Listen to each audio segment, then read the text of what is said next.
Je suis rentré chez moi après mon quart de travail de 12 heures en soins infirmiers pour trouver ma jeune sœur, Jessica, riant hystériquement tandis que mes flacons de médicaments pour le diabète gisaient éparpillés sur le sol de la cuisine.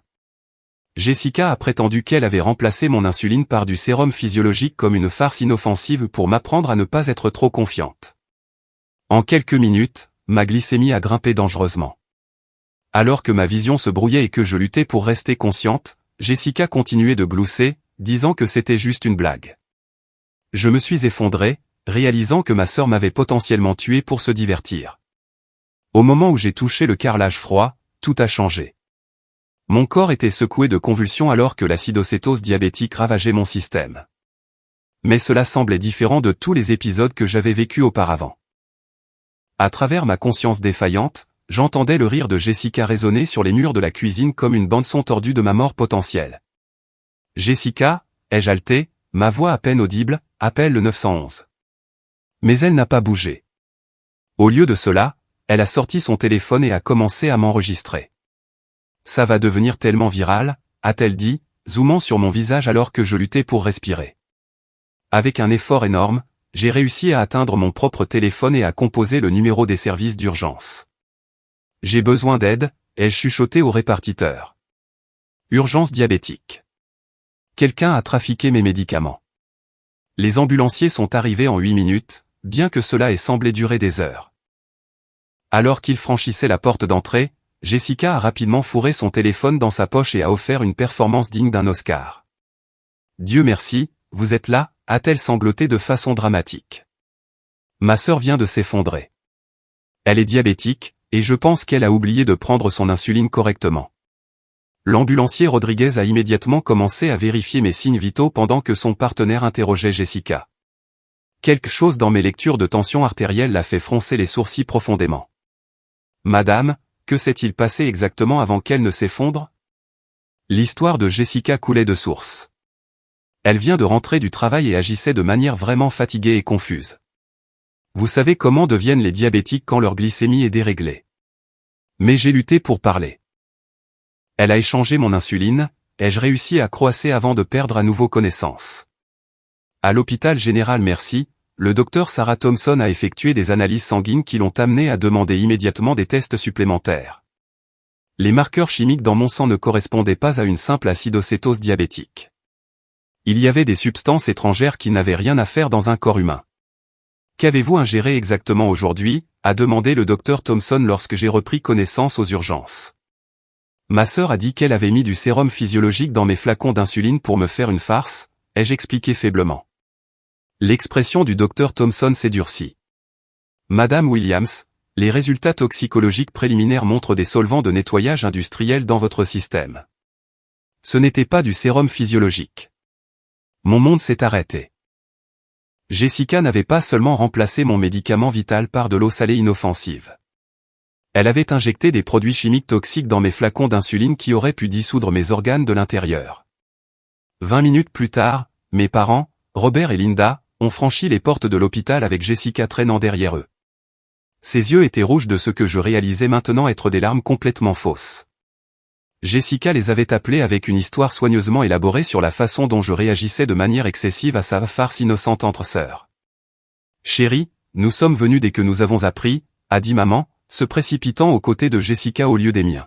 « Ça va ? Tu dois avoir tellement peur. » Papa s'est approché de mon lit d'hôpital avec une irritation à peine dissimulée. « America, je n'arrive pas à croire que tu en fasses tout un plat. » Jessica a fait une erreur, mais appeler l'ambulance était complètement inutile. Elle m'a empoisonné, ai-je dit en pointant la perfusion qui me maintenait en vie. Le médecin a trouvé des produits chimiques industriels dans mon sang. La performance de Jessica a atteint de nouveaux sommets.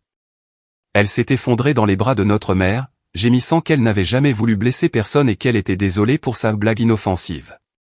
Je voulais juste lui faire un peu peur. J'ai acheté la solution saline à la pharmacie. Je ne comprends pas comment autre chose a pu s'y mélanger. Mes parents ont bu chaque parole. Ils ont passé l'heure suivante à réconforter Jessica tout en me traitant comme l'enfant à problème causant un drame familial inutile. Le décalage entre mon expérience de mort imminente et leur réaction a planté les premières graines d'une terrible réalisation qui ne ferait que se renforcer dans les jours à venir. Alors que la nuit avançait et que le personnel médical travaillait pour éliminer les toxines de mon système, j'ai surpris Jessica en train de me regarder avec une expression que je n'avais jamais vue auparavant. Quand elle pensait que personne ne regardait, ses larmes disparaissaient complètement, remplacées par quelque chose de froid et calculateur qui me glaçait le sang plus que les produits chimiques coulant dans mes veines. 3 jours plus tard, je suis rentré de l'hôpital avec l'impression d'avoir survécu à une zone de guerre. Mon corps était encore affaibli par l'empoisonnement, mais mon esprit était assez vif pour remarquer des choses que j'avais négligées auparavant. Jessica avait été inhabituellement serviable pendant ma convalescence, m'apportant des repas et venant voir comment j'allais toutes les quelques heures. Je me sens tellement mal à propos de ce qui s'est passé, a-t-elle dit en posant une tasse de thé sur ma table de nuit. J'espère que tu pourras me pardonner d'avoir été si stupide. Quelque chose dans son ton ne correspondait pas à l'inquiétude de ses mots. Pendant qu'elle était en bas en train de parler à nos parents, j'ai décidé de fouiller sa chambre pour trouver des indices sur l'endroit où elle s'était réellement procuré les produits chimiques qui avaient failli me tuer. Caché sous une latte de plancher desserrée sous son lit, j'ai trouvé le journal intime de Jessica. Mes mains tremblaient alors que je lisais entrée après entrée détaillant une altération systématique de médicaments, remontant à 6 mois. Les entrées étaient écrites de l'écriture distinctive de Jessica, complétées par des dates, des heures et des observations détaillées sur ma santé déclinante. 15 mars, j'ai remplacé les médicaments pour la tension artérielle d'America par des pilules de caféine. Elle s'est plainte de palpitations cardiaques toute la semaine mais n'a pas pu comprendre pourquoi. C'est plus facile que je ne le pensais. 2 avril, ajouter juste un tout petit peu d'eau de javel à son insuline. Pas assez pour la tuer immédiatement, mais assez pour la rendre malade constamment. Elle s'est fait porter pâle au travail plus souvent. 20 mai, j'ai appris pour le testament de grand-mère aujourd'hui. America reçoit tout parce qu'elle est la responsable. On verra bien ça. L'entrée la plus glaçante datée d'il y a à peine 2 semaines. La fête de fiançailles d'America est le mois prochain. Si elle n'est pas là pour réclamer l'argent de l'héritage de grand-mère, les problèmes de dette de l'entreprise de maman et papa disparaîtraient. De plus, Derek pense que je grossis, alors peut-être qu'il serait plus intéressé si j'avais de l'argent à dépenser pour moi-même. Page après page révélait le plan méthodique de Jessica pour m'empoisonner lentement tout en documentant chaque symptôme comme une expérience scientifique tordue. Elle volait mes carnets d'ordonnances dans mon sac d'infirmière pour falsifier des médicaments et avait recherché exactement quelle quantité de divers produits chimiques ménagers elle pouvait introduire dans mon système sans causer de mort immédiate. J'ai photographié chaque page avec mon téléphone, sachant que Jessica détruirait les preuves dès qu'elle soupçonnerait que je les avais trouvées. Mes mains tremblaient si violemment que je pouvais à peine tenir l'appareil stable. Lorsque Jessica est revenue à l'étage, j'étais de retour dans mon lit, faisant semblant de dormir. Elle s'est assise à côté de moi et a parlé d'une voix si douce qu'elle m'a donné la nausée. « America, j'ai besoin que tu me promettes que tu ne diras à personne d'autre ce qui s'est passé. Maman et papa sont déjà tellement stressés par l'argent, et si ça s'ébruite, ça pourrait ruiner la réputation de notre famille. Tu sais à quel point l'entreprise de papa dépend de la confiance des gens. » J'ai ouvert les yeux et les regardé directement. « Jessica, je sais ce que tu faisais. J'ai trouvé ton journal. » Toute son attitude a changé en un instant. La fausse inquiétude s'est évaporée, remplacée par quelque chose de vicieux et prédateur. « Tu as fouillé dans mes affaires personnelles. C'est une violation de ma vie privée. Tu m'empoisonnes depuis des mois, ai-je dit en m'asseyant malgré les vertiges. Ce n'était pas une farce. Tu essayais de me tuer. » Jessica s'est levée lentement, et pour la première fois de ma vie, j'ai eu véritablement peur de ma jeune sœur. « Si tu essaies de monter nos parents contre moi avec les mensonges que tu crois avoir trouvés, je dirai à tout le monde que tu voles des médicaments à l'hôpital où tu travailles. Je dirai que tu te drogues, et que c'est pour ça que tu as tous ces problèmes médicaux. » Elle s'est rapprochée de mon lit, sa voix tombant à un murmure. « Qui penses-tu que maman et papa croiront? Leur fille parfaite qui a fait une erreur innocente, ou leur fille aînée paranoïaque qui fait clairement une dépression nerveuse à cause de ses problèmes médicaux? » Avant que je puisse répondre, nos parents sont apparus dans l'embrasure de la porte. Jessica a immédiatement éclaté en sanglots à nouveau, se jetant dans les bras de papa.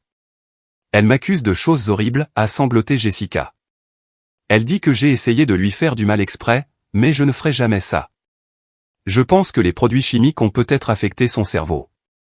Maman s'est déplacée instantanément aux côtés de Jessica. « America, je suis très déçu de toi. Ta sœur a pris soin de toi tout le week-end, et c'est comme ça que tu rembourses sa gentillesse. J'ai essayé d'expliquer pour le journal, mais papa m'a coupé avant que je puisse finir ma première phrase. Assez, a-t-il dit fermement. Je ne veux plus entendre un mot de cette théorie du complot ridicule. Jessica a fait une erreur, elle s'est excusée, et c'est la fin de l'histoire. Si tu ne peux pas trouver dans ton cœur de quoi pardonner à ta propre sœur, alors peut-être as-tu besoin de regarder longuement quel genre de personne tu es en train de devenir. Ils ont quitté ma chambre avec Jessica entre eux, la traitant comme la victime tandis que je restais seul avec la connaissance dévastatrice que ma propre famille préférait protéger ma meurtrière en puissance plutôt que de reconnaître la vérité qui les fixait en face. Cette nuit-là, Jessica est revenue dans ma chambre après que nos parents soient allés se coucher. Elle s'est assise sur la chaise à côté de mon lit et a parlé d'une voix dénuée de toute émotion. « Je vais finir ce que j'ai commencé », a-t-elle dit calmement. « Mais la prochaine fois, je ferai plus attention au dosage. Et si tu essaies de m'arrêter ou de dire à quiconque ce que tu crois savoir, je m'assurerai que la dernière chose que tu verras avant de mourir soit maman et papa te blâmant pour avoir détruit notre famille. » Elle s'est levée et s'est dirigée vers la porte, s'arrêtant pour me regarder une dernière fois. « Fais de beaux rêves, grande sœur. » Le lendemain matin, j'ai attendu que tout le monde quitte la maison avant d'appeler la police. Mes mains tremblaient en composant le numéro, sachant que cette décision changerait tout entre moi et ma famille pour toujours. Mais la menace de minuit de Jessica avait rendu une chose parfaitement claire, ma vie dépendait de l'implication des forces de l'ordre avant qu'elle ne puisse mettre sa promesse à exécution. La détective Maria Martinez est arrivée chez moi 2 heures plus tard. C'était une femme au début de la quarantaine avec des yeux bienveillants et une attitude pragmatique qui m'a immédiatement mise à l'aise. Je lui ai montré les photographies que j'avais prises des entrées du journal de Jessica et expliqué la chronologie de mes maladies mystérieuses au cours des 6 derniers mois. « Madame Williams, j'ai besoin que vous compreniez que ce sont des allégations très graves, » a déclaré la détective Martinez après avoir examiné les preuves. « Si ce que vous me dites est exact, nous parlons d'accusation de tentative de meurtre. »« Je sais comment cela sonne, » ai-je répondu. « Mais je suis infirmière diplômée. Je connais la différence entre un empoisonnement accidentel et une exposition chimique délibérée. » La détective Martinez a pris des notes détaillées pendant que je lui décrivais chaque incident dont je pouvais me souvenir, la nausée inexpliquée qui a commencé en mars, les palpitations cardiaques qui m'ont envoyé aux urgences en avril, la fatigue constante qui m'a fait manquer le travail pour la première fois de ma carrière d'infirmière. Je veux soumettre ces entrées de journal à notre expert en écriture et demander à l'hôpital d'envoyer vos résultats toxicologiques complets, a-t-elle dit. En attendant, j'ai besoin que vous restiez quelque part en sécurité. Avez-vous des amis ou des proches chez qui vous pourriez aller quelques jours? Avant que je puisse répondre, le téléphone de la détective Martinez a sonné. La conversation a duré plusieurs minutes, et j'ai vu son expression devenir de plus en plus sérieuse alors qu'elle écoutait la personne à l'autre bout du fil. Le timing est intéressant, a-t-elle dit après avoir raccroché. Le laboratoire vient de finir d'analyser le contenu de vos flacons d'insuline. Ils ont trouvé du nettoyant pour sol industriel, de l'eau de javel pour salle de bain et des traces de morora. Quelqu'un voulait causer un maximum de dégâts à vos organes internes. Mon estomac s'est soulevé. Quelle quantité de ce truc me suis-je injecté? Assez pour causer des dommages rénaux permanents si vous aviez continué à utiliser ces flacons une semaine de plus, a répondu sombrement la détective Martinez. Madame Williams, j'ai besoin de vous demander quelque chose, et je veux que vous réfléchissiez bien avant de répondre. Votre sœur a-t-elle déjà fait quelque chose comme ça auparavant? Des accidents inexpliqués ou des incidents où des gens autour d'elle sont tombés mystérieusement malades? La question m'a frappé comme un coup physique. Pourquoi demandez-vous cela?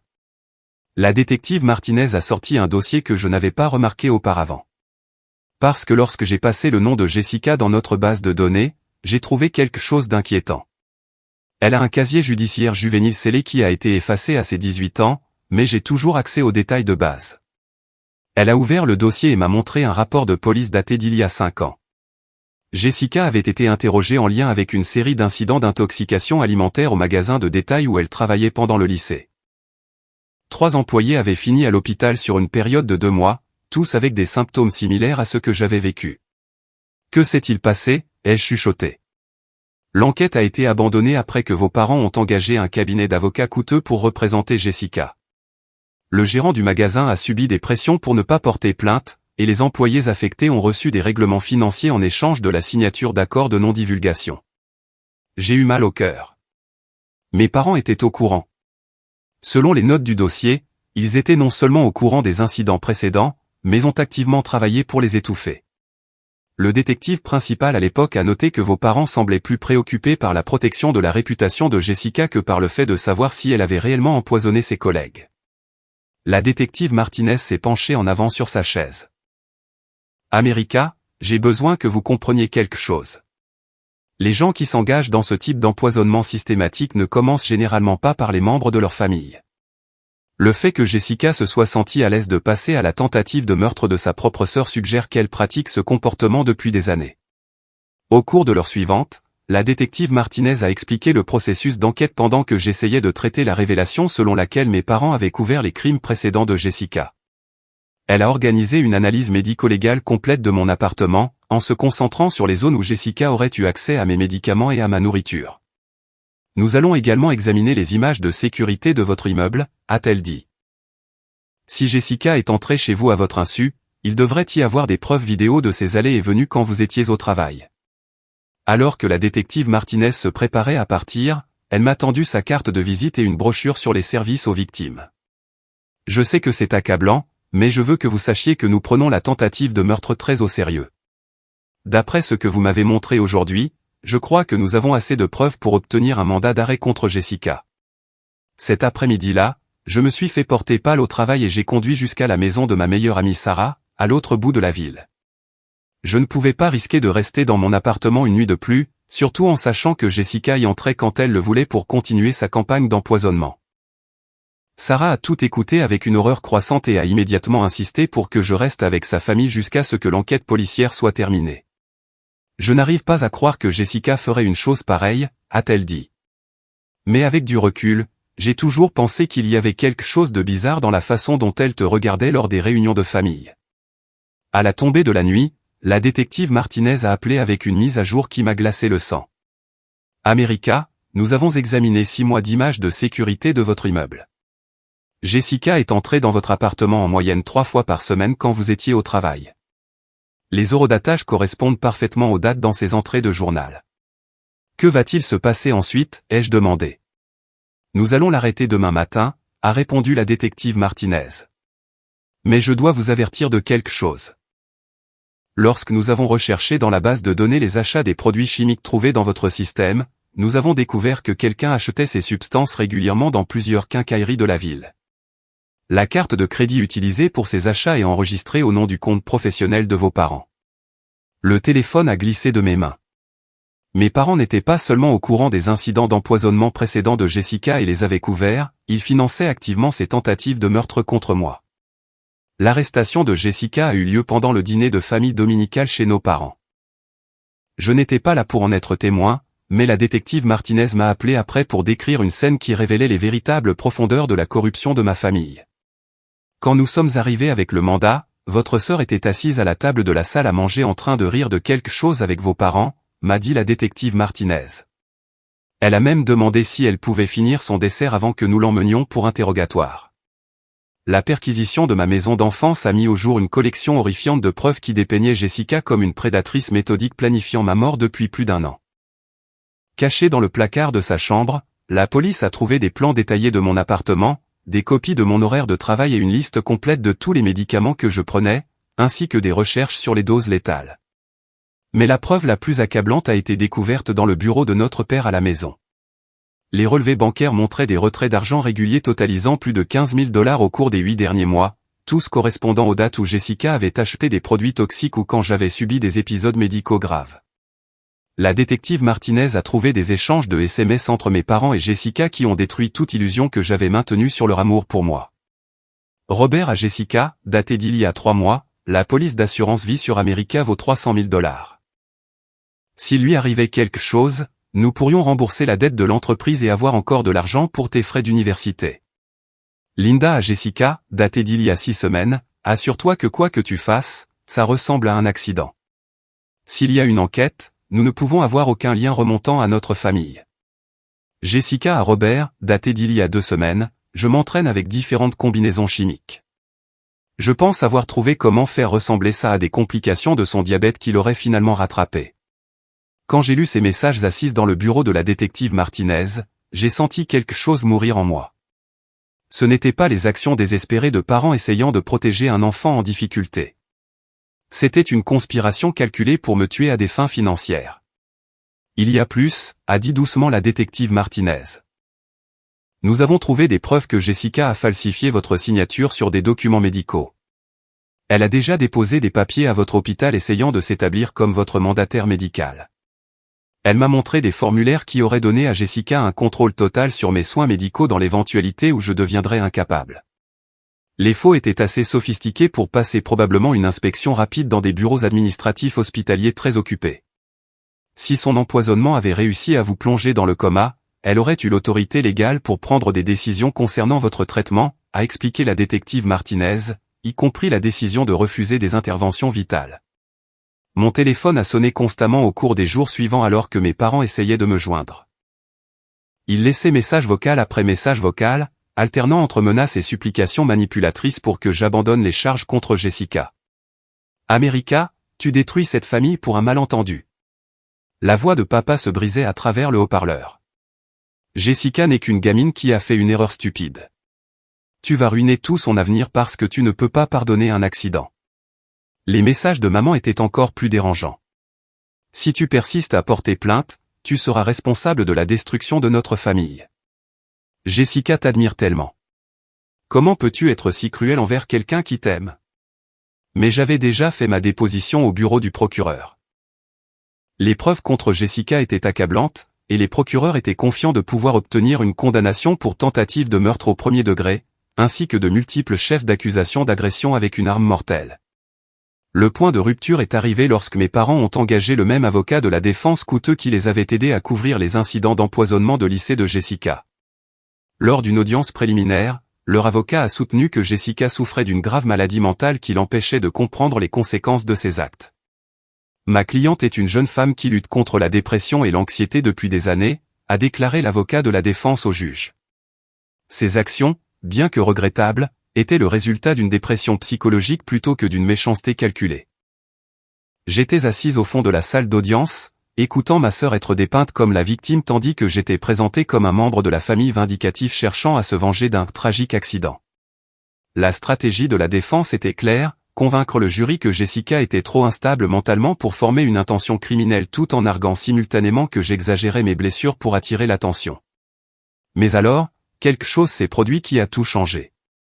Lors d'un examen de documents de routine, l'avocat de la défense de Jessica a accidentellement inclus un fichier qui n'était pas censé faire partie du processus de communication des preuves. Le fichier contenait une correspondance entre Jessica et quelqu'un appelé Organ Express Solutions, ainsi que des rapports médicaux détaillés sur ma fonction rénale, la santé de mon foie et la compatibilité de mon groupe sanguin. La procureure de district Williams, a immédiatement demandé une audience d'urgence pour traiter les nouvelles preuves. Dans une salle d'audience bondée, elle a lu à haute voix les emails de Jessica à l'opération de trafic d'organes du marché noir. Objet, inventaire frais, disponible bientôt, a annoncé la procureure Williams à la salle stupéfaite. Email daté d'il y a 2 mois du compte personnel de Jessica à Organ Express Solutions. Citation, j'ai accès à une femme de 28 ans en bonne santé avec un groupe sanguin O négatif et une excellente fonction rénale. Elle est non fumeuse, ne boit pas, fait régulièrement de l'exercice et travaille dans la santé, donc elle maintient une santé optimale. Je peux organiser un scénario d'overdose contrôlé qui préserverait la viabilité des organes. Quels sont vos tarifs actuels pour un prélèvement complet? La salle d'audience a explosé de halètements et de cris. L'avocat de la défense de Jessica a immédiatement objecté et essayé de prétendre que les emails étaient fabriqués, mais l'analyse médico-légale avait déjà confirmé qu'ils provenaient des comptes vérifiés de Jessica. La procureure Williams a continué à lire le dossier de preuves. La réponse d'Organ Express Solutions, nous pouvons offrir 200 000 $ pour les reins, le foie, le cœur et la cornée d'un donneur sain de groupe O négatif. Le timing est critique pour la viabilité des organes. Pouvez-vous garantir que le sujet sera en état de mort cérébrale mais physiquement stable pendant au moins 4 heures post-mortem? J'ai senti mon monde basculer. Jessica n'avait pas seulement essayé de me tuer pour l'argent de l'héritage. Elle avait prévu de vendre mes organes aux plus offrants. Le masque de Jessica a finalement complètement glissé. Elle s'est levée du banc des accusés et a hurlé vers moi à travers la salle d'audience. Tu as toujours tout eu. Les bonnes notes, le travail d'infirmière, l'attention de grand-mère, la bague de David. Pourquoi devrais-tu continuer à vivre quand j'ai besoin de cet argent plus que tu n'as besoin de ta vie stupide et parfaite? Le juge a immédiatement appelé à l'ordre, mais Jessica n'avait pas fini. J'ai tout recherché. Tes reins à eux seuls paieraient toute mon éducation universitaire. Ton foie pourrait m'acheter une nouvelle voiture. Tu es égoïste de vouloir garder des organes que tu n'apprécies même pas. Cette explosion a scellé le sort de Jessica. Ses propres mots, prononcés en audience publique et enregistrés par les greffiers, prouvaient au-delà de tout doute qu'elle avait planifié mon meurtre avec une compréhension complète de ses actions et de leurs conséquences. Mais le cauchemar n'était pas encore terminé. Alors que Jessica était emmenée menottée, j'ai remarqué mes parents assis au premier rang avec une expression que je n'oublierai jamais. Ils ne regardaient pas Jessica avec horreur ou déception. Ils me fixaient avec une haine pure, furieux que j'ai survécu assez longtemps pour exposer leur entreprise familiale. Le procès a commencé 6 semaines plus tard dans un tribunal rempli d'attention médiatique et de spectateurs curieux. L'affaire avait attiré une couverture nationale après que des détails sur le complot de trafic d'organes eurent fuité vers les stations d'information locales. Je me suis retrouvé au centre d'une histoire qui semblait trop horrible pour être vraie, même si j'avais vécu chaque moment terrifiant. L'équipe de défense de Jessica avait remplacé son avocat d'origine par quelqu'un spécialisé dans les défenses pour aliénation mentale. Lors des déclarations liminaires, ils ont peint un tableau de Jessica comme une jeune femme profondément perturbée qui avait souffert d'années d'abus psychologiques et de problèmes de santé mentale culminant en une rupture complète avec la réalité. Mesdames et messieurs du jury, a commencé le nouvel avocat de Jessica, ma cliente se tient devant vous aujourd'hui non pas comme un monstre, mais comme une victime d'une maladie mentale non traitée. L'accusation veut vous faire croire que Jessica Williams est une tueuse calculatrice, mais les preuves montreront qu'elle souffrait d'un grave épisode psychologique qui l'a rendue incapable de distinguer le bien du mal. La procureure de district Williams a adopté une approche totalement différente. Elle a méthodiquement présenté des preuves montrant les crimes de Jessica comme faisant partie d'un schéma systématique s'étendant sur des années, complété par une planification détaillée, des recherches et une motivation financière. Jessica Williams a passé des mois à rechercher les moyens les plus efficaces d'empoisonner sa sœur sans se faire détecter, a déclaré la procureure Williams au jury. Elle a tenu des registres détaillés de la santé déclinante de sa victime comme un scientifique documentant une expérience. Elle a falsifié des documents médicaux pour obtenir le contrôle des décisions de soins de santé de sa sœur, et quand le simple meurtre n'était pas assez rentable, elle a contacté des trafiquants d'organes du marché noir pour monétiser les parties du corps de sa sœur. Ce n'est pas une maladie mentale, c'est le mal pur déguisé en dysfonctionnement familial. La première semaine de témoignage s'est concentrée sur les preuves médicales. Le docteur Thompson de l'hôpital général Mercy a expliqué comment la combinaison chimique trouvée dans mon sang aurait causé une défaillance d'organes en quelques jours si je n'avais pas reçu un traitement immédiat. Les substances que Jessica Williams a introduites dans les médicaments de sa sœur n'ont pas été choisies au hasard, a témoigné le docteur Thompson. Le nettoyant pour sol industriel endommagerait le système digestif et le foie. L'eau de javel pour salle de bain compromettrait la fonction rénale. La morora affecterait la coagulation du sang et l'activité cérébrale. Ensemble, ces produits chimiques créeraient une défaillance d'organes en cascade qui semblerait être des complications du diabète si elles n'étaient pas étudiées de manière approfondie. Le témoin expert Dr Patricia Morrison, toxicologue du laboratoire criminel de l'État, a témoigné de la sophistication de la méthode d'empoisonnement de Jessica. La plupart des gens qui tentent un empoisonnement utilisent une seule substance en grande quantité, ce qui crée des symptômes et des preuves évidents. Jessica Williams a utilisé plusieurs produits chimiques à petite dose sur une période prolongée, ce qui est beaucoup plus difficile à détecter et prouve une préméditation étendue. L'accusation a présenté les entrées du journal de Jessica jour par jour, montrant au jury exactement comment elle avait documenté mes souffrances comme un chercheur enregistrant des résultats expérimentaux. La salle d'audience est devenue silencieuse alors que la procureure Williams lisait les observations de Jessica sur ma faiblesse croissante, ma confusion et mes visites à l'hôpital. 22 mars, America s'est encore fait porter pâle au travail aujourd'hui. Elle a eu des problèmes d'estomac toute la semaine depuis que j'ai commencé à ajouter le nettoyant pour sol à son insuline. Maman a demandé si elle mangeait correctement. Je lui ai dit qu'America a toujours été dramatique à propos de problèmes de santé mineurs. 15 avril, visite aux urgences numéro 3 ce mois-ci. Les médecins n'arrivent pas à comprendre ce qui ne va pas avec son rythme cardiaque. Si j'augmente la concentration d'eau de javel juste un tout petit peu plus, je pense pouvoir déclencher un épisode cardiaque qui serait fatal mais semblerait naturel. Lorsque l'accusation est passée aux preuves financières, la véritable ampleur de la trahison de ma famille est devenue claire pour tout le monde dans la salle d'audience. Les relevés bancaires montraient que mes parents n'avaient pas seulement financé les achats de poison de Jessica, ils avaient souscrit une police d'assurance vie secrète sur moi il y a 18 mois et payé les primes depuis leur compte professionnel.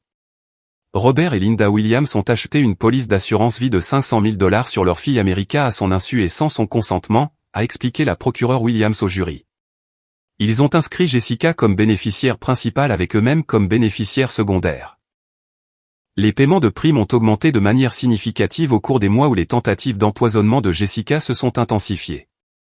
La défense a essayé de soutenir que mes parents étaient des victimes innocentes qui avaient été manipulées par la maladie mentale de Jessica, mais le contre-interrogatoire a révélé une histoire différente. Sous serment, Robert a admis que lui et ma mère avaient discuté longuement de leurs problèmes financiers avec Jessica et avaient mentionné à plusieurs reprises à quel point leur vie serait plus facile s'il arrivait quelque chose à moi. Avez-vous ou non dit à Jessica que l'héritage d'America de sa grand-mère pourrait résoudre vos problèmes de dette d'entreprise, a demandé la procureure Williams lors du contre-interrogatoire. Robert s'est tortillé sur la chaise des témoins. Nous avons peut-être mentionné notre stress financier, mais nous n'avons jamais demandé à Jessica de blesser qui que ce soit. Avez-vous ou non fourni à Jessica de l'argent liquide pour acheter des fournitures pour ce qu'elle vous a dit être des expériences scientifiques pour l'école? Nous lui avons donné de l'argent pour des fournitures éducatives, oui. Saviez-vous ou non que Jessica n'était inscrite à aucun cours de sciences qui nécessiterait qu'elle achète des produits chimiques industriels? Le silence de Robert en disait long. Mais le témoignage le plus dévastateur est venu d'une source inattendue. Derek, le petit ami de Jessica, avait obtenu l'immunité en échange de sa coopération avec l'accusation. Il a témoigné que Jessica s'était vantée auprès de lui de me tuer lentement et lui avait montré des emails imprimés de contacts de prélèvement d'organes. Jessica m'a dit qu'elle pouvait gagner plus d'argent avec les organes de sa sœur qu'elle ne pourrait en gagner à n'importe quel travail, a témoigné Derek. Elle a dit qu'America était trop stupide pour réaliser ce qui se passait et trop confiante pour se protéger. Le témoignage de Derek a révélé que Jessica avait prévu de simuler son propre chagrin après ma mort tout en célébrant secrètement sa manne financière. Elle avait déjà choisi la voiture qu'elle allait acheter avec l'argent des organes, a dit Derek. Elle m'a montré le site web et tout. Elle a dit que ce serait comme être payé pour enfin se débarrasser de quelqu'un qui l'avait toujours éclipsé. Lorsque Jessica a finalement pris la barre pour sa propre défense, sa performance n'avait rien à voir avec la jeune femme impuissante et malade mentale décrite par ses avocats. Sous les questions douces de son propre avocat, elle a réussi à paraître pleine de remords et confuse quant à ses actions. Je ne me souviens pas vraiment d'avoir écrit ces entrées de journal, a témoigné Jessica, tamponnant ses yeux avec un mouchoir. Je traversais une période vraiment sombre avec la dépression et l'anxiété. Parfois, j'écrivais des choses qui n'étaient pas vraies parce que ça me faisait du bien d'imaginer avoir le contrôle sur des situations qui semblaient désespérées. Mais le contre-interrogatoire de la procureure Williams a révélé la vraie nature de Jessica. En quelques minutes, sa façade a commencé à se fissurer sous la pression. Mademoiselle Williams, vous avez témoigné que vous ne vous souvenez pas avoir écrit ces entrées de journal. Vous souvenez-vous d'avoir contacté Organ Express Solutions? Je n'ai jamais contacté personne au sujet d'organes, a répondu Jessica fermement. La procureure Williams a sorti un email imprimé et a lu la ligne d'objet à haute voix. Inventaire frais disponible bientôt. Vous avez écrit cet email depuis votre compte personnel à un trafiquant d'organes du marché noir. Vous souvenez-vous de l'avoir écrit maintenant? Ça devait être quelqu'un d'autre utilisant mon compte. Quelqu'un d'autre qui connaissait le groupe sanguin de votre sœur, ses antécédents médicaux et son horaire de travail? Quelqu'un d'autre qui avait accès à votre compte email pendant des mois sans que vous le remarquiez? Le calme de Jessica a commencé à glisser. Je vous dis que je n'ai jamais écrit ces emails. La procureure Williams a insisté plus fort. Vous avez également témoigné que vous souffriez de dépression et de maladie mentale pendant la période où vous empoisonniez votre sœur. Étiez-vous trop malade mentalement pour rechercher des combinaisons chimiques et leurs effets sur les organes humains? Je ne sais pas ce que vous voulez dire. Étiez-vous trop malade mentalement pour falsifier la signature de votre sœur sur des documents de procuration médicale? Je n'ai jamais rien falsifié. Étiez-vous trop malade mentalement pour calculer des dosages qui causeraient des dommages aux organes sans mort immédiate? Le masque de Jessica a finalement craqué complètement. Vous ne comprenez pas ce que c'est que de vivre dans l'ombre de quelqu'un toute sa vie, a-t-elle crié à la procureure Williams. America a tout eu sur un plateau alors que j'ai dû me battre pour des miettes. Elle avait le travail parfait, le petit ami parfait, la santé parfaite, la relation parfaite avec grand-mère. Pourquoi devrait-elle garder tout ça alors que j'en avais plus besoin? La salle d'audience est devenue silencieuse alors que les vrais sentiments de Jessica se déversaient. J'ai travaillé si dur pour trouver exactement comment la rendre malade sans la tuer trop vite. J'ai tout recherché sur les interactions chimiques et la préservation des organes. J'ai planifié chaque détail parfaitement. Si elle était juste morte tranquillement comme elle était censée le faire, tout le monde aurait pleuré un peu et aurait ensuite continué sa vie. L'avocat de la défense de Jessica a frénétiquement essayé d'arrêter son témoignage, mais elle l'a complètement ignoré. Je ne suis pas folle. Je ne suis pas malade mentale. Je voulais juste ce qui aurait dû être à moi depuis le début. America était égoïste d'essayer de garder une vie qu'elle n'appréciait même pas.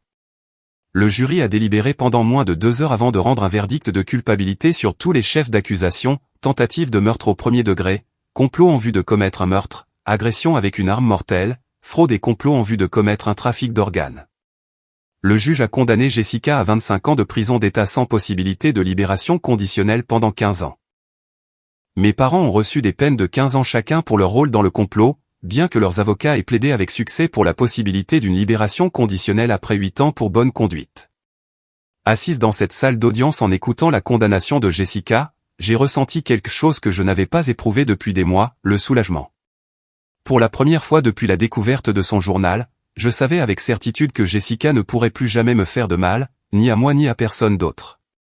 Les mois suivant le procès ont apporté des révélations qui ont transformé ma compréhension de toute l'histoire de ma vie. En vidant la maison de mes parents avant qu'elle ne soit vendue pour payer leurs frais juridiques, j'ai découvert un coffre-fort caché dans le placard de mon père qui contenait des documents que ma famille avait gardés secrets pendant près de 3 décennies. Parmi les papiers, j'ai trouvé mon certificat de naissance original, qui indiquait des parents différents de ceux qui m'avaient élevé. Il y avait aussi des papiers d'adoption datés de mes 6 mois, ainsi qu'un dossier contenant des lettres de ma famille biologique qui avaient été interceptées et cachées pendant des années. La détective privée que j'ai engagée, Margaret Chen, a expliqué ce qui s'était réellement passé. America, vous avez été adopté bébé par Robert et Linda Williams après que vos parents biologiques sont morts dans un accident de voiture. Mais ce que l'agence d'adoption ignorait, c'est que vous aviez une sœur jumelle qui a été placée dans une autre famille. Margaret m'a montré une photographie qui a arrêté mon cœur. Une femme qui me ressemblait trait pour trait me regardait depuis un portrait professionnel, portant une blouse de médecin et souriant avec le genre de chaleur que je n'avais jamais vu sur les visages de ma famille adoptive. C'est le docteur Diana Foster.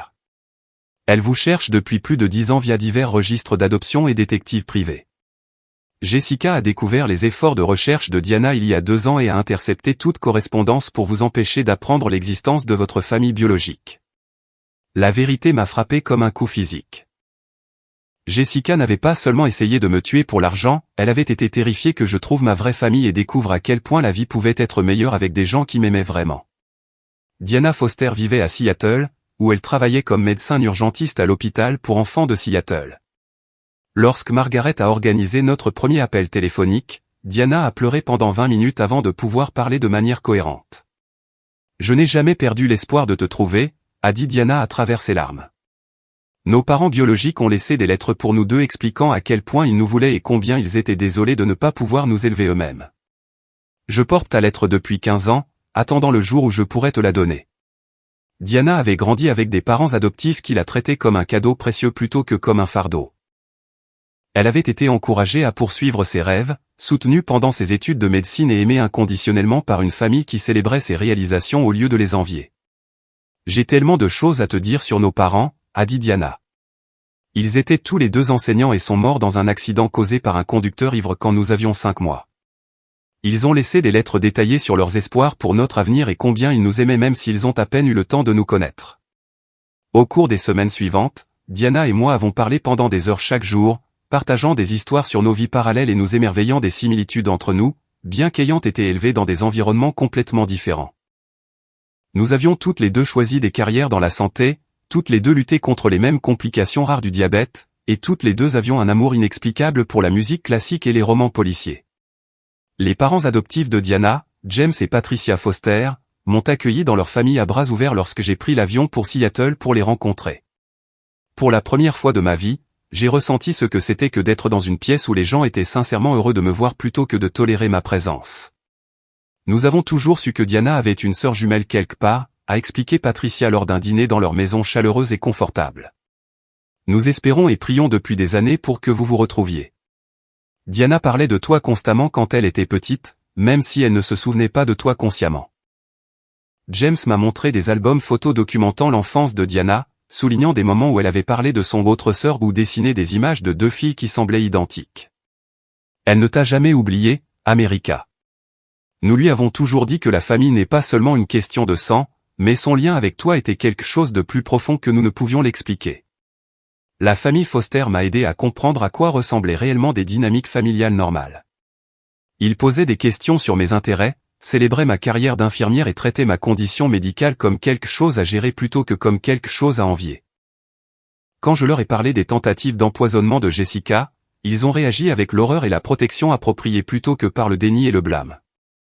Diana a pris une semaine de congé pour m'aider à traiter le traumatisme de découvrir que toute mon enfance avait été construite sur des mensonges et de la manipulation. Elle m'a mise en contact avec des thérapeutes spécialisés dans les traumatismes d'adoption et les abus familiaux, me donnant des outils pour comprendre que le problème n'avait jamais été moi, mais les gens qui étaient censés me protéger et me nourrir. Tu as survécu à quelque chose qui aurait détruit la plupart des gens, m'a dit Diana lors d'une de nos longues conversations sur nos expériences d'enfance. Le fait que tu sois encore capable de confiance et de gentillesse après avoir été élevée par des gens qui te voyaient comme jetable prouve à quel point tu es forte. Grâce aux recherches de Diana, j'ai appris que Jessica détruisait systématiquement la correspondance de ma famille biologique depuis des années.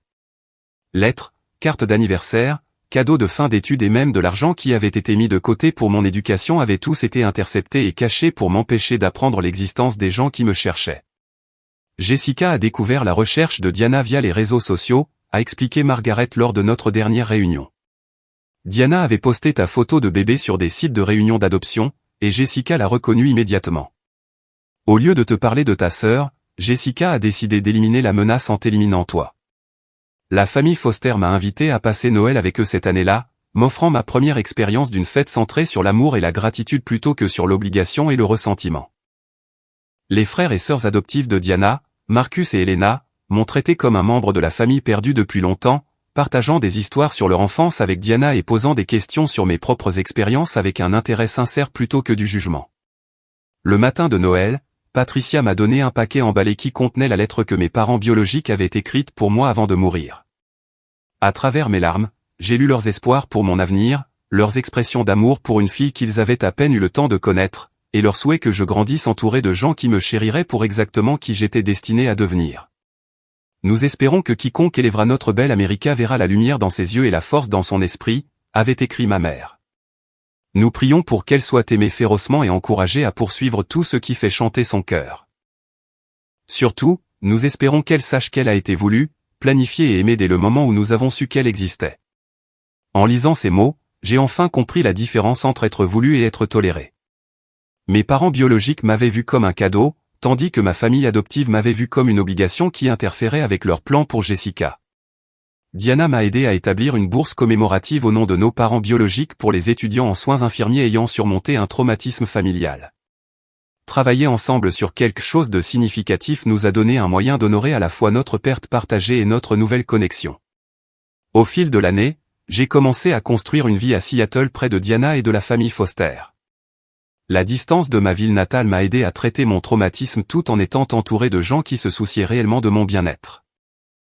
Pour la première fois de ma vie d'adulte, je sentais que j'avais ma place quelque part au lieu de simplement exister en marge du bonheur des autres. Déménager à Seattle s'est avéré être la meilleure décision que j'ai jamais prise pour moi-même. Diana m'a aidé à trouver un poste dans l'unité de soins intensifs cardiaques à l'hôpital général de Seattle, où mon expérience avec les patients traumatisés et mon souci du détail ont fait de moi un atout immédiat pour l'équipe médicale. Le docteur Richardson, le chef de service, m'a accueilli lors de ma première semaine avec des mots qui me rendent encore émotive. Diana nous a tellement parlé de vous, et nous sommes ravis d'avoir quelqu'un avec vos compétences et votre compassion rejoignant notre équipe. Nous croyons au soutien de notre personnel à travers les défis professionnels et personnels, alors n'hésitez pas à nous solliciter si vous avez besoin de quoi que ce soit pendant votre transition. Travailler dans un environnement où les collègues se soutenaient réellement au lieu de se concurrencer a été une révélation. Ma superviseure infirmière, Janet Rodriguez, a pris le temps de m'aider à m'adapter au nouveau protocole et de me présenter aux autres membres du personnel qui ont fait des pieds et des mains pour que je me sente la bienvenue. Nous avons entendu dire que vous avez vécu un traumatisme familial grave, a dit Janet lors d'une de nos premières conversations. Je veux que vous sachiez que nous considérons notre équipe comme une famille de travail, et nous nous protégeons les uns les autres ici. Si jamais vous avez besoin de parler ou avez besoin de soutien supplémentaire pendant les jours difficiles, nous sommes là pour vous. 6 mois après le début de mon nouvel emploi, j'ai reçu une visite inattendue à l'hôpital. Thomas Mitchell, l'un des ambulanciers qui avait répondu à mon urgence d'empoisonnement chez moi, m'avait retrouvé grâce à des contacts mutuels dans la communauté médicale. Je pense à votre cas depuis cette nuit-là, a expliqué Thomas quand il est apparu au poste des infirmières pendant ma pause déjeuner. Je n'arrêtais pas de me demander si vous alliez bien et si cette enquête avait mené à une quelconque justice. Quand j'ai entendu par la bande que vous aviez déménagé à Seattle, je devais venir vérifier par moi-même. Thomas n'avait rien à voir avec les hommes avec qui j'étais sorti auparavant. Il était authentique, attentionné et avait un sens de l'humour qui pouvait me faire rire même pendant les quarts de travail stressants. Plus important encore, il comprenait le domaine médical et respectait les exigences du travail de santé plutôt que de les envier. Notre premier vrai rendez-vous a eu lieu 3 semaines plus tard, lorsque Thomas a repris l'avion pour Seattle spécifiquement pour m'emmener dîner. Nous avons parlé pendant 4 heures de tout sauf de mon traumatisme familial, nous concentrant plutôt sur notre amour partagé de la randonnée, des documentaires médicaux obscurs et des émissions de télé-réalité terribles que nous étions tous les deux gênés d'admettre regarder. Je dois être honnête avec toi, a dit Thomas alors que nous marchions le long du front de mer après le dîner. Je n'ai jamais rencontré quelqu'un qui a survécu à quelque chose d'aussi horrible que ce que ta sœur t'a fait. Je continue à m'attendre à ce que tu sois brisé ou amer, mais au lieu de cela, tu es l'une des personnes les plus gentilles et les plus fortes que j'ai jamais connues. J'ai expliqué à Thomas comment trouver Diana et la famille Foster m'avait appris la différence entre survivre à un traumatisme et laisser le traumatisme me définir. J'ai appris que guérir ne signifie pas oublier ce qui s'est passé ou prétendre que cela n'a pas fait mal, cela signifie choisir de construire quelque chose de mieux avec la vie qu'il vous reste. Thomas est devenu une présence régulière dans ma vie au cours des mois suivants, prenant l'avion pour Seattle toutes les quelques semaines et demandant finalement un transfert vers un service d'ambulance de la région de Seattle. Sa persévérance et sa patience avec mon travail thérapeutique continuent m'ont montré ce que cela faisait d'être avec quelqu'un qui voyait ma guérison comme un voyage valant la peine d'être soutenu plutôt que comme un problème à résoudre. Diana et Thomas se sont tout de suite entendus, se liant par leur protection partagée envers moi et leur appréciation mutuelle de l'humour noir médical. Je l'aime bien, m'a dit Diana après la 3e visite de Thomas. Il ne te traite pas comme si tu étais fragile, mais il ne minimise pas non plus ce que tu as traversé. C'est exactement le genre de personne qui mérite d'être dans ta vie. La famille Foster a accueilli Thomas avec la même chaleur qu'il m'avait montré, l'incluant dans les réunions de famille et le traitant comme s'il avait toujours fait partie de leur cercle élargi. L'acceptation de James et Patricia signifiait tout pour moi, d'autant plus que je n'avais jamais expérimenté ce que cela faisait de présenter un partenaire romantique à des membres de la famille qui voulaient réellement que je sois heureuse.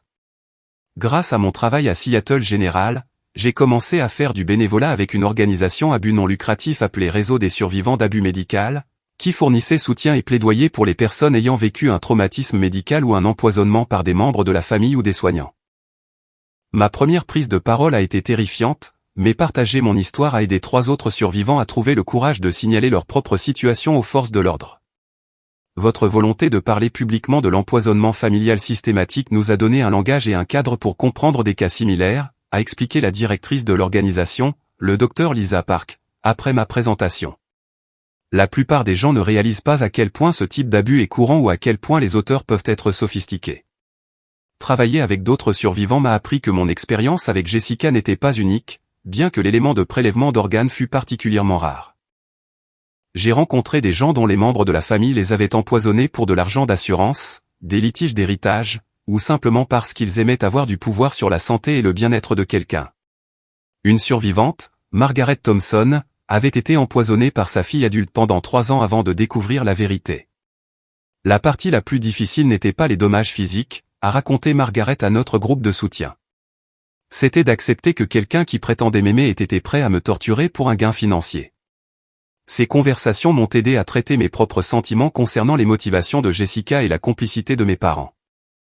Comprendre que les dynamiques familiales toxiques suivent des schémas prévisibles m'a facilité la tâche pour reconnaître que rien de ce que j'aurais pu faire différemment n'aurait changé le caractère fondamental de Jessica ou la volonté de mes parents de me sacrifier pour leurs propres bénéfices. Thomas m'a demandé en mariage exactement 1 an après notre rencontre, lors d'une randonnée au Mont Rainier que Diana et la famille Foster l'avaient secrètement aidé à planifier. Il a attendu que nous atteignions le sommet avant de mettre un genou à terre avec une bague qui intégrait le diamant de ma grand-mère, que Diana l'avait aidé à obtenir de la succession de ma grand-mère. America Foster Williams, a dit Thomas, utilisant à la fois mes noms de famille biologiques et adoptifs, tu es la personne la plus forte, la plus gentille et la plus incroyable que j'ai jamais connue. Veux-tu m'épouser et me laisser passer le reste de ma vie à m'assurer que tu ne doutes jamais à quel point tu es aimé et valorisé? J'ai dit oui en pleurant si fort que d'autres randonneurs se sont arrêtés pour s'assurer que j'allais bien. Diana s'était cachée à proximité avec un appareil photo pour capturer le moment, et la famille Foster nous a surpris avec un dîner de célébration quand nous sommes revenus en ville. Planifier notre mariage est devenu une célébration de la famille choisie plutôt qu'une obligation envers les parents de sang. Diana a servi de demoiselle d'honneur, tandis que Marcus et Elena Foster se sont tenus comme témoins supplémentaires. La sœur de Thomas, Kate, a pris l'avion depuis Chicago pour être demoiselle d'honneur, et ses parents m'ont accueilli avec une affection sincère qui me surprend encore parfois. Le mariage lui-même était tout ce que je n'avais jamais osé imaginer, une petite cérémonie intime centrée sur l'amour et l'engagement plutôt que sur les attentes sociales ou la politique familiale. Patricia Foster a pleuré pendant nos vœux, et James m'a accompagné jusqu'à l'hôtel avec une fierté et une joie qui semblaient complètement authentiques. Pendant notre réception, Diana a prononcé un discours qui capturait parfaitement notre parcours de jumelles séparées à sœurs choisies, puis à vraie famille. America m'a appris que la guérison est possible même après la pire trahison, et que l'amour peut devenir plus fort là où la confiance a été brisée. Thomas, tu obtiens une femme incroyable qui t'aimera avec la même loyauté féroce qu'elle m'a montrée. Thomas et moi avons acheté une maison à 10 minutes de Diana et de sa compagne, Rebecca, créant un groupe familial choisi qui offre la stabilité et le soutien que je n'avais jamais connu auparavant. Nous organisons des dîners mensuels où chacun contribue au repas, et nous partageons des histoires sur notre travail, nos rêves et notre gratitude de nous être trouvés. 6 mois après notre mariage, j'ai reçu une lettre de Jessica en prison. Elle avait écrit pour s'excuser et demander mon pardon, prétendant que la thérapie l'avait aidé à comprendre à quel point ses actions avaient été mauvaises. J'ai lu la lettre une fois, puis je l'ai jetée sans répondre. Tu ne lui dois rien, a dit Diana quand je lui ai parlé de la lettre de Jessica. Le pardon est quelque chose que tu fais pour toi quand tu es prête, pas quelque chose que tu fais parce que quelqu'un d'autre veut se sentir mieux par rapport à ses choix. J'ai appris que guérir ne nécessite pas de pardonner aux gens qui essaient de vous détruire. Au lieu de cela, cela nécessite de construire une vie si pleine d'amour sincère et de but que leur toxicité devient sans importance pour votre bonheur. Aujourd'hui, 2 ans après la condamnation de Jessica, je travaille comme infirmière-chef aux soins intensifs cardiaques de Seattle General, où j'aide à sauver des vies chaque jour au lieu d'essayer simplement de survivre. Thomas et moi prévoyons de fonder une famille, sachant que tous les enfants que nous élèverons grandiront entourés de gens qui célèbrent leur existence plutôt que de la envier. Diana et moi avons cofondé un programme de bourse pour les étudiants en soins infirmiers qui ont survécu à un traumatisme familial, et nous avons aidé à financer l'éducation de 12 étudiants qui n'auraient peut-être pas eu d'opportunité autrement. Donner en retour est devenu l'une des parties les plus significatives de mon parcours de guérison. La famille Foster continue de me traiter comme la fille qu'ils ont toujours voulu, et la famille de Thomas m'a embrassé avec la même chaleur.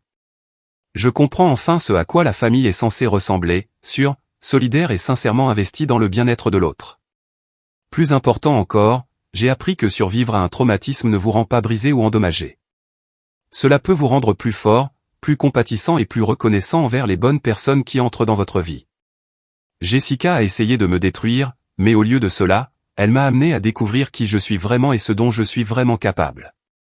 La leçon de vie que je porte avec moi chaque jour est la suivante, la famille n'est pas définie par le sang partagé ou les obligations légales.